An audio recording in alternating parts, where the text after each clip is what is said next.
Gente, vamos fazer o seguinte, Yuri, Kenzo, Leandro, a gente já volta a falar todos nós, porque a gente tem entrevistado de luxo a respeito do cenário eleitoral e num dia no qual o partido dele vai figurar aí como uma das principais notícias dessa semana, porque nomes do MDB sentam com Luiz Inácio Lula da Silva. Ele conhece muito bem os dois personagens, está aqui, dispensa apresentações, o ex-presidente da República, Michel Temer. O presidente, tudo bem? O senhor me ouve bem? Tudo bem, estou te ouvindo bem. Muito boa tarde. Muito boa tarde para o senhor. Não tem como, dada a efeméride, digamos assim, né, que é aí a contagem regressiva para esse jantar, de pessoas que o senhor conhece muito bem, Eunice Oliveira, Renan Calheiros, Romero é esperado lá, abrindo as portas para o ex-presidente Lula voltar a falar com esses partidos de centro ou centrão e também com uma parte da esquerda que está tentando fazer esses vasos comunicantes voltarem a existir, né? Um divórcio que aconteceu de maneira muito notada ali por causa do impeachment de Dilma Rousseff. Minha pergunta para o senhor é, se o senhor estivesse em Brasília, o senhor está em Brasília, presidente? Está aqui em São Paulo? Estou em São Paulo. Como é que o senhor avalia esse jantar e repensa, acha que já... Eu vi que o senhor falou, fez um texto, uma coluna, um artigo muito importante falando que, olha, dia seguinte à eleição é para falar de pacificação nacional. Nesse sentido, já não vê mais problema nessa conversa, mesmo com o MDB tendo uma candidata para botar na rua, Simone Tebet? Olha, em primeiro lugar, né, Daniela, nós temos a Simone Tebet como candidata do MDB. A tarefa dela e de todos do MDB é verificar se conseguem, pelo menos a grande maioria do MDB, apoiando a Simone Tebet. Porque eu conheço bem o MDB, você sabe que eu presidi durante muitos anos o partido e compreendo essas ligações que existem com o ex-presidente Lula. Porque você sabe que é interessante, os partidos nacionais, eles são muito mais locais do que regionais. Então, muitas vezes, eu sempre compreendi esse fato, né? As questões locais influenciam a aliança que o político local quer fazer com o candidato a presidente da República. E lá é candidato a governador, candidato a senador, também quer desfrutar dos eventuais votos positivos que um candidato tem. Isso sempre aconteceu no MDB, não é surpresa nenhuma, mas eu creio que, na verdade, eu tenho conversado com os líderes do MDB, com o presidente Baleia Rossi, eu creio que a candidatura da Simone Tebet vai até o fim e, portanto, vai tentar sensibilizar o partido por inteiro. Volto a insistir aí na pergunta na questão do diálogo, presidente. A última vez que o senhor esteve aqui, eu perguntei, eu soube que Lula procurou o senhor para conversar, pediu para um aliado, e o senhor disse sim, mas achei que naquele momento não era. Esse ambiente mudou, presidente? Não, o ambiente deverá mudar, penso eu, o que eu preguei até no artigo publicado hoje, né, Daniela? Que é o seguinte, eu creio que o presidente eleito, no dia da proclamação, ele tem que fazer uma convocação à nação, uma declaração à nação, dizendo, olha, que nós precisamos pacificar o país. O país não pode mais continuar com essas divergências quase pessoais e agressões verbais, agressões físicas que têm ocorrido nos últimos tempos. Portanto, eu vou chamar, diria eu, né? O candidato deve dizer assim, eu vou chamar a oposição, vou chamar os governadores, vou chamar os chefes dos poderes, vou chamar as entidades da sociedade civil, vamos fazer um grande pacto. Porque veja você, se for eleito ou figurar apenas o ex-presidente Lula, naturalmente o pessoal do presidente Bolsonaro hoje tem uma militância muito aguerrida, né?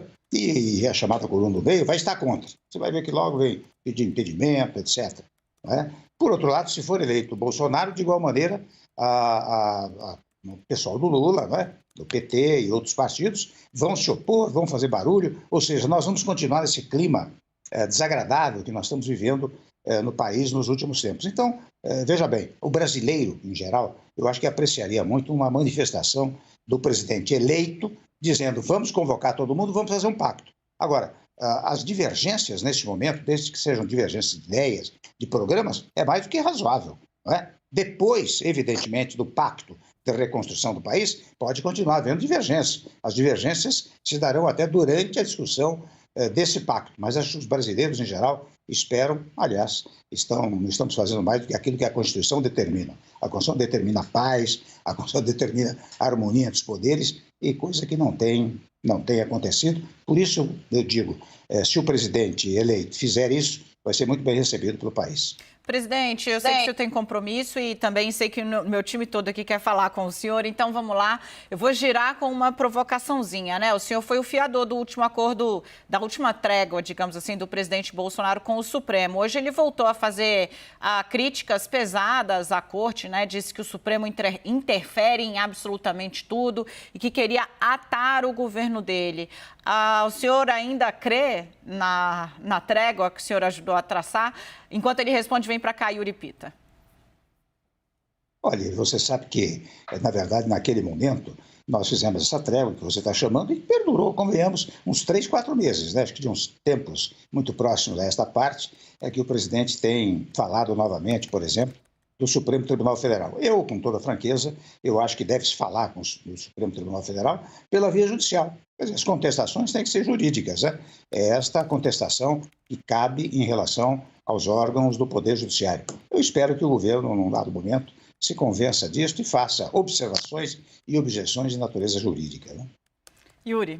Obrigado, Dani. Presidente, boa tarde. Obrigado por estar conosco. O senhor, enfim, reiterou mais uma vez declarações públicas que o senhor tem dado sobre Simone Tebet, de que acredita que ela vai até o fim.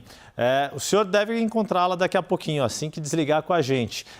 Com quem mais ela deve conversar? Ela deve focar as energias e as conversas para dentro do MDB ou buscar outros partidos que possam fazer a composição do que está sendo chamado de centro democrático por ela própria e por outros pretendentes a essa candidatura única?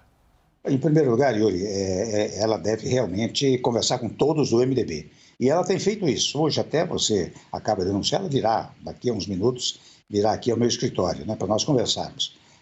Portanto, falando com todos do MDB. Mas deve ampliar essa interlocução. E, aliás, nesse sentido, você vê essas conversas do Baleia Rossi com a União Brasil, com o PSDB, não é? Juntamente com a Simone, tem revelado exatamente isso, que ela também dialoga e tem que dialogar com os demais partidos, com as demais figuras, né? Eu confesso a você, toda vez que se fala no nome dela, as pessoas aqui recebem muito bem o nome da candidata Simone Tebet, né? O que é preciso, na verdade, é aumentar o índice na pesquisa, porque também o aumento do índice da pesquisa sensibiliza e entusiasma eventuais eleitores dela, né? Vem para cá, Renata Agostini, de Brasília. Michel Temer está falando conosco. A gente está começando aqui, falei um pouco de Lula, falei um pouco de Bolsonaro, falamos agora da terceira via. Com você, Renata, que tema você puxa? Eu quero ainda insistir na questão dessa candidatura, presidente. Ou seja, Simone vai até o fim, mas ela precisa que essa candidatura ganhe corpo, ganhe musculatura. Ela ainda está pontuando muito pouco. Das opções que estão na mesa agora, qual que é a dupla que o senhor entende que vai, eleitoralmente, tem mais chances? Assim, com quem que Simone deveria ter uma chapa para que essa candidatura dela decole? E ainda, os aliados de Sérgio Moro, apesar dele ter retirado a candidatura, dizem que não dá para pensar nessa chapa sem abrindo mão dos votos que ele aparentemente tinha ali, pontuando bem nas pesquisas. O senhor entende que o nome de Sérgio Moro tem ainda de ser considerado ou não?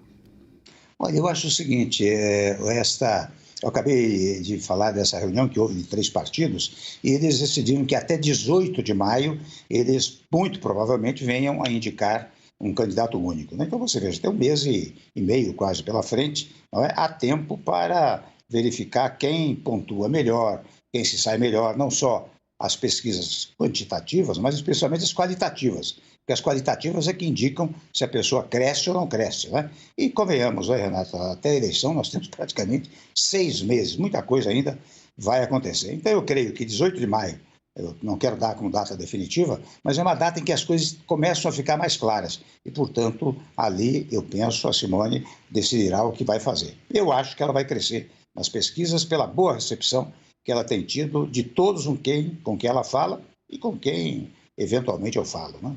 Leandro Rezende vem para cá, direto do Rio de Janeiro. Obrigado, Dani. Presidente, obrigado por estar conversando conosco também.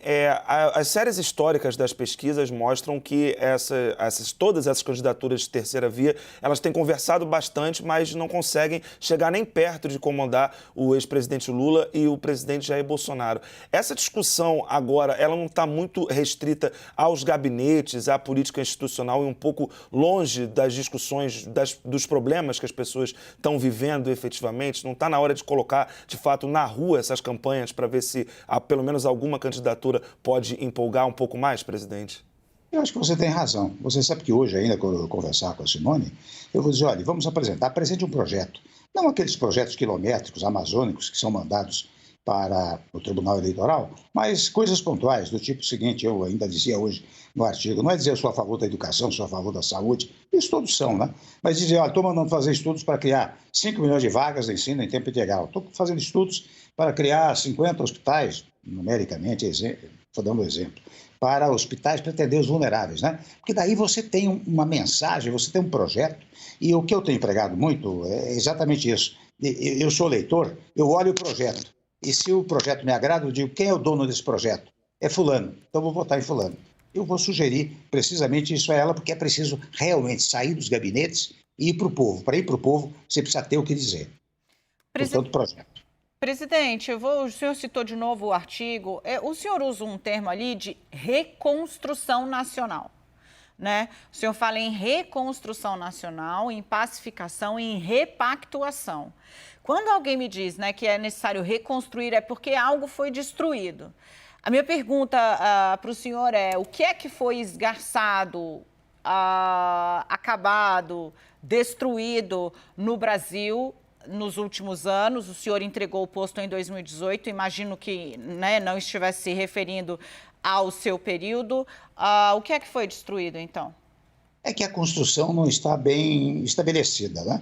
Na verdade, a construção está inadequada. E está inadequada, Daniela, exata e precisamente porque, você veja, nós não temos tido uma interlocução entre os poderes adequada, nós acabamos de falar dos conflitos que se verificaram no passado, né? Nós não temos tido paz entre brasileiros, né? Portanto, descumprimento da Constituição Federal. Há pouco tempo, até um outro candidato que me visitou aqui, ele veio muito modestamente até dizer, olha, eu admirei seu governo, estudei pelo seu livro, essas coisas assim. E o que o senhor me aconselha? Eu disse, já não tenho conselho nenhum a lhe dar, só lhe digo uma coisa, cumpra a Constituição. Se você cumprir rigorosamente a Constituição, você traz pacificação para o país. Então, o que eu acho é isso. Não é que o país esteja inteiramente destruído, mas nós temos que recuperar a economia, nós temos que recuperar a harmonia entre os poderes, nós temos que fazer a grande reforma, uma reforma nessa construção. Daí porque eu usei no artigo o vocábulo reconstrução. Presidente Michel Temer aqui conosco. Presidente, muitíssimo obrigado. A gente sabe que o senhor estava com um horário corrido, nos atendeu. Agradeço muitíssimo. Fica aqui portas abertas. Sempre quando o senhor puder voltar, estamos aqui. Nesse ano o assunto não falta. Muito obrigado. Muito boa tarde. Até mais.